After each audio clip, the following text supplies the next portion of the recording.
তেতিয়া প্ৰায় 10:30মান বাজিছে। বন্দে ভাৰতৰ খবৰ হৈছিল। খবৰ হওঁতে মই ভোটাৰ বজাই গেট পেলাবলৈ লৈছিলোঁ। প্ৰায় গেট পৰিব ধৰিছিলে, তেতিয়া হঠাৎ এখন ই ৰিক্সা আহি গেট বেৰিয়াৰ 2 নম্বৰটোত খুন্দা মাৰিলে আৰু সেইডাল একেবাৰে অকমালীয়া হৈ গ'ল।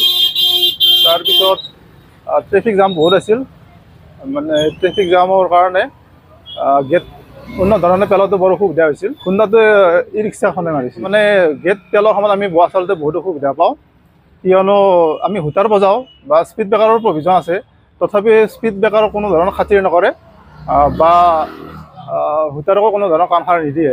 গতিকে গেট পেলোৱাৰ ক্ষেত্ৰত আমি এনেকুৱা অসুবিধা বহুদিনৰ পৰা ভোগ কৰি আহিছোঁ। এইটো ই ৰিক্সাৰ যিহেতু ড্ৰাইভাৰ আছে, গৰিষ্ঠ সংখ্যকে এইটো কৰে। 2-4জন আছে, অতি ভদ্ৰ ই ৰিক্সা চালক আছে, তেওঁলোকে দৰকাৰ হ'লে ৰখিয়ে দিয়ে, গেট পেলোৱাৰ জোৰত আহি পেলাই এইটো লগাই দি গেট বেৰিয়াৰটো একেবাৰে অকমিলা কৰি পেলালে। এজন যাত্ৰী আছিলে। তাৰপিছত এনেকুৱা হ'ল আৰু এতিয়া বেলেগ অন্য ধৰণৰ শ্লাইডিং বেৰিয়াৰ টানি এতিয়া গেট পেলাব লগা, মানে বন্ধ কৰিব লগা হৈছে। তাৰ ফলত ৰাইজৰো অসুবিধা হৈছে আৰু আমাৰো হাৰাচমেণ্ট হৈছে। লগতে ৰেলৰো যথেষ্ট ক্ষতি হ'ল। যদি গাড়ী নিচে ওচৰত পালে হয়, তেতিয়াহ'লে গাড়ীৰো আমাৰ ট্ৰেইনৰো ক্ষতি হোৱাৰ সম্ভাৱনা আছিল।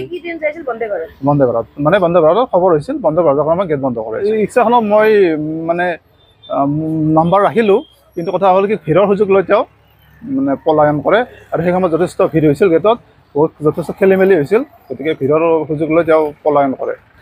মই জনাইছোঁ, আমাৰ ষ্টেচন মাষ্টাৰক মই জনাইছোঁ। তেখেতসকলক RPF পঠাইছে। RPF নিজৰ ব্যৱস্থা ল'ব, নিশ্চয় ল'ব।